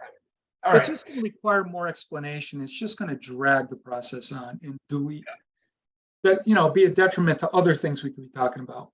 Right. Okay. Just So I think enough folks have shared that view. So let's drop this from that list of documents we post. Is there anything else that hasn't been mentioned that we want to share and post? George? So talking about the legal costs and the Coles lawsuit reminds me that in the past couple of years, and maybe even longer, a person has come up, has stood up at annual town meeting and asked us to include on our revenue schedule revenue from the Wheelock project. And we said one year, we'll talk about that. And we never did, which, it's really not our thing. And I think we should be prepared because that person's probably expecting that we're going to have done something. And so I think for all of us, for my mind, the revenue schedule shows the source of the revenues that fund the budget. It's not up to us to show the detailed revenue. And it's certainly, we shouldn't be picking out any particular property and isolating that on the revenue schedule. So I think, think about the proper response to that request, because I think it's going to come up again because the AMP project and this lawsuit keeps this whole issue alive. So I just want to ask the department to be prepared for that question. Yeah. Bob? You're muted. You're mute. Just so I could possibly answer that question, that is considered to be an industrial, commercial tax base, right? It's one of the commercial projects. Yeah, so it's part of our commercial taxpayers, not tax. the only one. Right, but that's represented in our documents and in our pie chart as revenue from commercial tax base, which is a small percentage of our revenue stream. Yeah. That's right. Okay. Any other documents to post? Okay. So I think Susie, you've got a list, right, that you pulled together. Could you share that with me? And then I think the next question we have to sort out is where does this live on the website? So I think there's in the past, there's been a page under the select board section of the website. Is that right? Does that I sound think right? it's been sometimes on I think it's been on 2 places, and that's one thing about the website is it can put it up in multiple places because you don't know where people are gonna look for stuff. So, and Becky probably has a sense of what, she's been the person that put them there, so she probably has a sense of what history will bear out. Okay. It looks like on the town meeting page last year, we just had the budget and the FinCom budget report, annual report. At least that's what I'm seeing now, but I think. Okay, so I'll talk with Becky about where those documents should live for this year. Okay, but you can send me the actual list that that we discussed. Great, thank you. All right, and that includes one thing that I think you sounded like you were gonna work on. Right. So thank you. Right. Okay. Great. Are there, Paul, do you have any other questions for us about sort of process for this budget meeting next week? No, I think it sounds like we'll be doing pretty much the same thing as last year. And I assume, both for this meeting and for annual town meeting, that as questions arise, I would basically direct them to you, AJ, as the chair. And then you can decide if someone else is more qualified to answer the question. But I'd basically be directing things to you. Is that the way you'd understand it? Yeah, that would be great. And I think what I'd like to do is, I'd like people to hear actually both at our budget presentation and at annual town meeting. I'd like people to be able to hear from multiple members of the committee. So, I think there's certain topics that it's just there's kind of like an obvious choice on like who I ought to call on, just because it's a particular area of kind of expertise or knowledge of a member of the committee, or a member of the committee has done a substantial amount of work on it. The question comes up about like the school, the elementary school budget or something. Like it's going to be a good chance I'm going to refer that to you, Susie, just because of your work with that committee. But yeah, so just so everybody knows, I think obviously we can't anticipate what the questions are going to be, but just if you're all comfortable, I'd like to feel kind of free to just kind kind of refer questions to individual members. And that's some, and I think at points I'll also just ask, is there anybody that wants to field this question? And you guys should feel empowered to let me know. Right, and the only other thing that I would say is that I think last year we just started off. Well, actually, is this going to be a formal FinCom meeting? I guess it is, right? I think it's a posted meeting, right? So Right. So then I Yeah. guess you would have to actually start things off just to open the meeting, Yeah. declare that it is, a regular FinCom meeting. And then maybe you could turn it over to me immediately and I would just do a few introductory comments and then turn it back to you to present your overview. Yeah. Okay, sounds good. I think we're ready. Bob, Can I just make a short comment, which is back to the issue we discussed, the last issue we discussed about you passing to a member of the committee to make a remark about a particular issue that was raised. There might be a divergence of opinion on a given issue. Yeah. And that might be useful for more than one person to speak Yeah. On the same issue. So I just want to be sure that that opportunity might come for Yeah. me or someone else. so what I would say is, if any committee member for any reason, it doesn't even have to be that they disagree with or have a different perspective, but if any committee member feels in response to a question that there's additional information that they think is important to share, you should, raise your hand and I'll certainly call on you. That's great. Thanks. give you That covers it. Okay. All right. I think we've got a plan then. All right. So as soon as we wrap up tonight, I'm gonna send Becky an email just because I think we want to make sure she's clear on the new schedule. I think that was the right call though, so I'm glad we're doing that. Okay.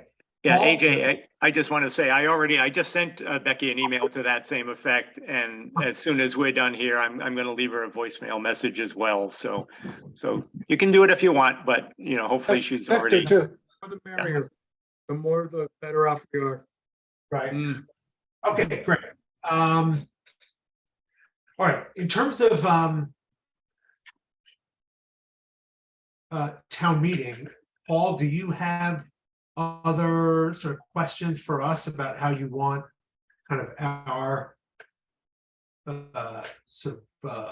part of the meeting to unfold? Is this a time where you, is there any questions or anything you want us to be aware of?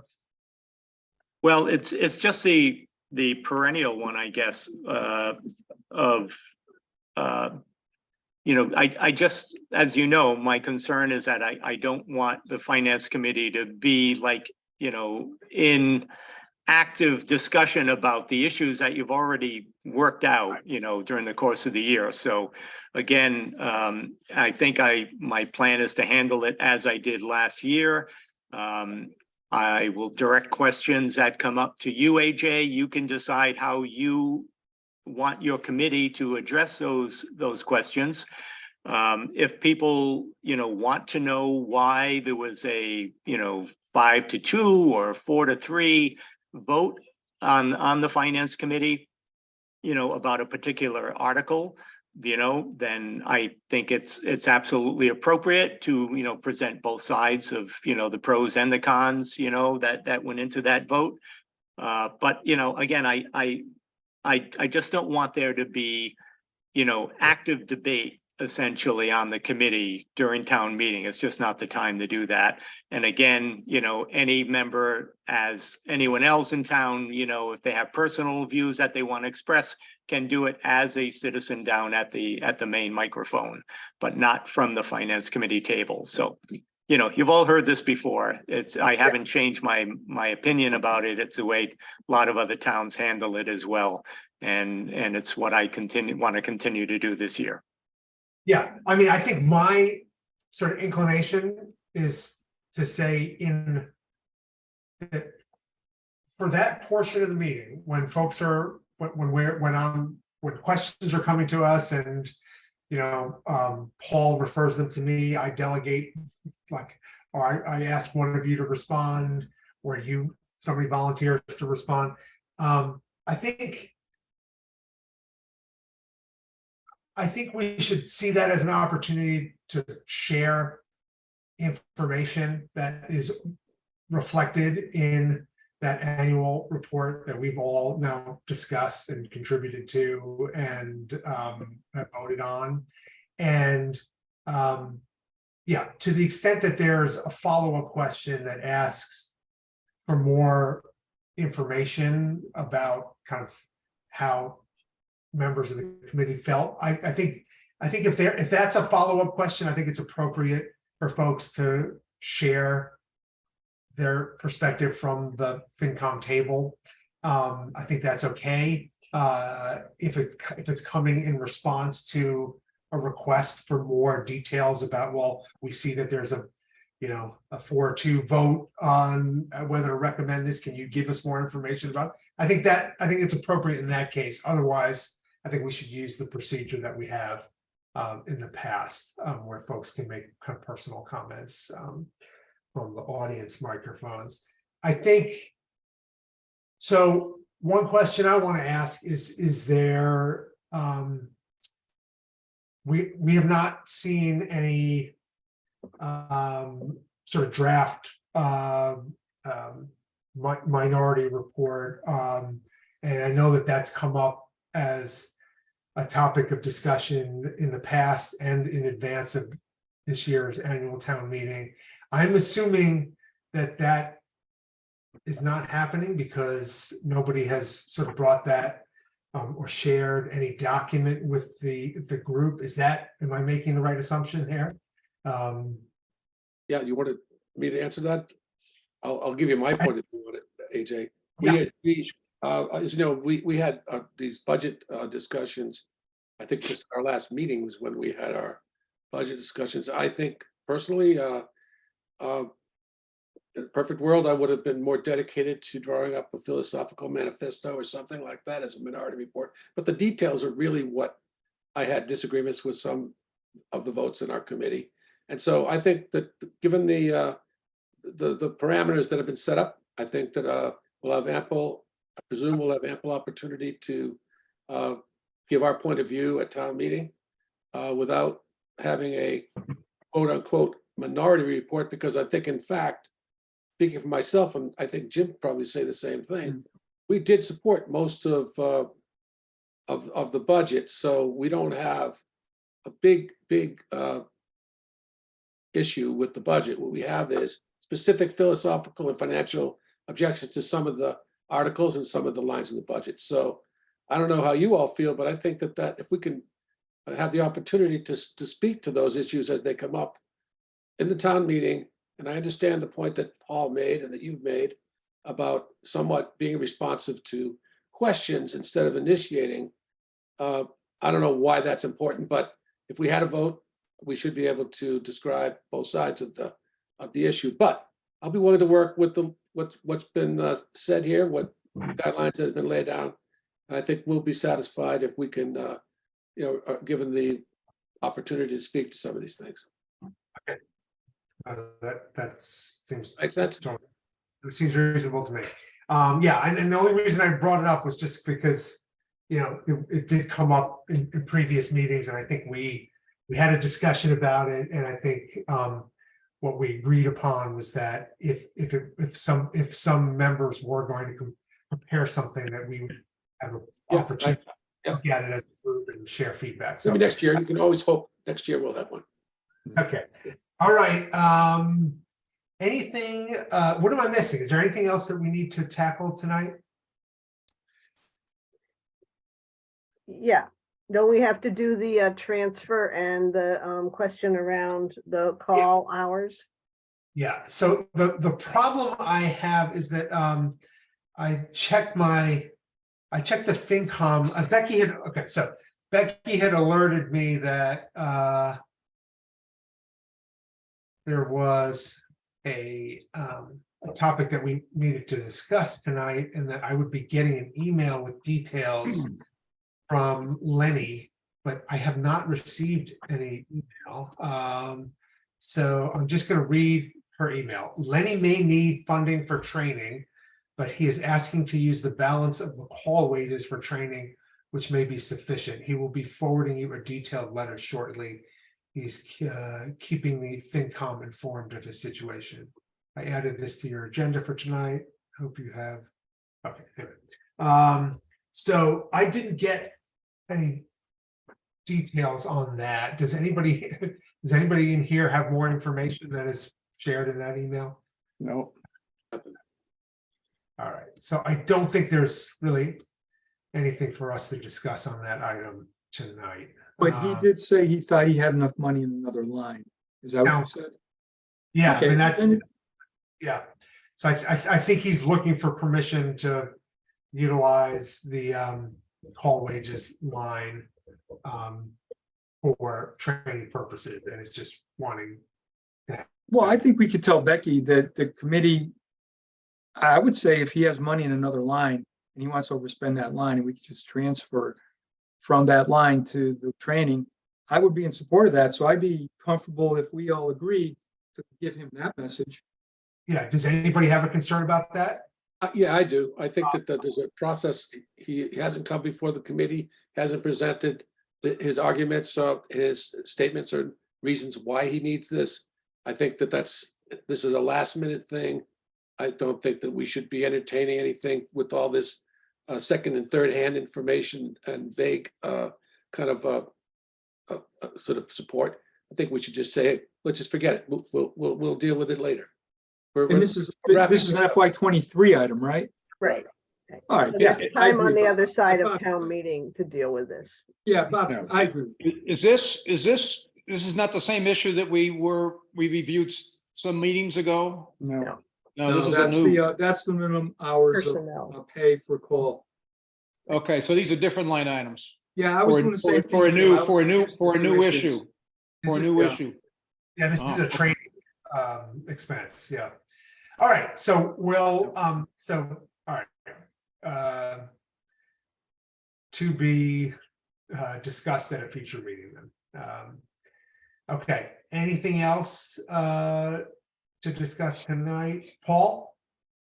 Yeah, the last thing I wanted to say is that some of you may have seen that I did post something on Nextdoor about the Finance Committee vacancy. And I believe our town newsletter will be coming out. They said it was going to be mailed today, so hopefully that'll be coming out soon, and that'll be advertising the vacancy as well. And again, my typical procedure is to wait till right after town meeting when I can devote more time to this kind of thing, and then start interviewing people and hopefully have someone on your board, on your committee by the 1st of July. And again, I would encourage all of you to make sure that you spread the word, whenever you have an opportunity, so we can get someone good and qualified. No, I'm glad you mentioned that. I think I'll say something about this at our meeting on Tuesday as well. Okay, Steve? Yeah, hi. I am here as a member of the Highway Department right now. And I'm just here to give you a heads up that we talked to Mike Callahan from Beaver Deceivers or Beaver Solutions today. And he's in the process of giving us a quote for between $3,000 and $3,500 to put a deceiver in at the Montague Road culvert on the Dudley Pond. And we've also met with him down at Fiskbrook, and he's got some ideas for that, but nothing finalized on that one yet. So we will be seeing a $3,000 to $3,500 estimate for a beaver deceiver for Montague Road. Okay. And this would be an FY24 project? This would be, This year. oh, this is for this year. I think it would depend on how fast he could get it done. Because he saw it last Monday and said it wasn't a problem. He saw it 8 days later and said, yeah, we have to do something about it now. I see. Okay, So when can you tell us, Steve? That it's gonna be between $3,000 and $3,500 for the solution for Dudley Pond. Yeah, but when you need the funding, I mean, we presumably, we would have to go into our reserve, and have we replenished our reserves? Yes, we did. We voted to allow that money to go in. Okay, so we'd have to know when, as soon as you can give us some specifics about when the work would be done, when it would be billed out, that'd be useful, I think. Okay, yeah, I'm just here to give you a heads up. Thanks. So, Susie, when you say the money's been allocated, it's money's for this particular item? No, the FinCom and the select board voted that the unused proportion of the health insurance would be transferred to the FinCom reserve for spending in FY '23. So we Okay, have and we have- and we- 33,000 now. So we have that without signing a document. We didn't have to sign a transfer in this case for incoming. So we have 33,000 in our FinCom reserve, and we would have to sign a document to spend it out, which is what Steve's requesting when that gets more specific. Okay, great. yeah, so this was the meeting with the select board on May 9th. That was an outcome of that meeting. So they've transferred $30,000 into our, Yeah, May 9th. So as Susie said, we go from 3,191 to 33,191. so, yeah, as soon as I get details or from the highway department, we'll discuss that at a future meeting. Okay, We should probably figure out when our next meeting is, so that we can, let Lenny line up for that and Steve too. yeah, okay. Let's see, so, Is it the 6th? We also I don't know see, looks like the select board will meet on the 6th. Is that right? Probably. do they usually do that kind of first week right after town meeting? Well, I don't think that matters so much as the every other week rotation. All right, so what about the 13th then? Sounds like we would meet on the 13th. All right, Well, I won't be around personally, so I'll be on the road. Time of year. I should be available. okay.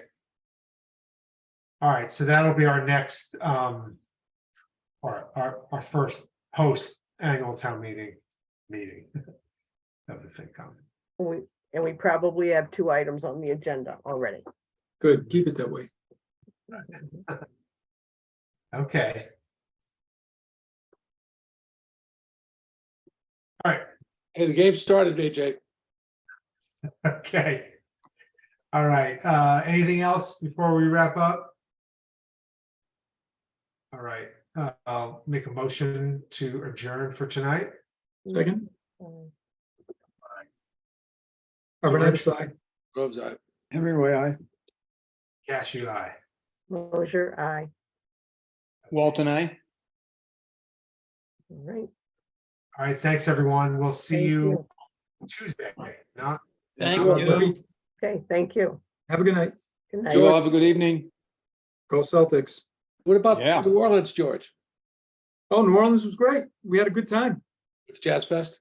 The Jazz Fest. Yeah, it's a lot, all kinds of music. A lot of the jazz is New Orleans jazz, traditional jazz. And yeah, it was great. It was fun. It was hot. Oh, it gets hot the second weekend. That's weird. The first weekend is always so much nicer. Yeah, right. No, Go to the that was jazz our tent, though? experience. I mean, I gospel spent tent? Sunday mostly at the jazz tent. I wandered around a lot on Friday. I went to a lot of different venues because there was all kinds of bands I wanted to see. But Saturday, it rained really heavy and the grounds got muddy. And so I think a lot of people who were going to go Saturday decided not to use their ticket until Sunday. And Sunday ended up being so crowded, just so many people. And we went to the jazz tent and sat. And I saw Herbie Hancock. He was the last show I watched. And to see him, you had to get a seat in the previous show at the beginning because nobody up front was getting up and moving. I was lucky. I kind of found 2 seats for me and my wife, and we got pretty close. Go to the But gospel tent? I went to the gospel tent multiple times. I went to the blues tent multiple times. You know, some of those blues shredders with their guitars. Yeah. I saw some bluegrass music. I saw trombone. My friend saw Trombone Shorty. I haven't. I didn't, but I've seen him before. I saw John Baptiste. He was unbelievable. What a show. And he walked right by us. Literally, I could have touched him. I got pictures of him walking right by us. Great. So, because he walked off the stage playing his little instrument. Everybody walked right with him, and they walked right by us. We were next to this little gangway.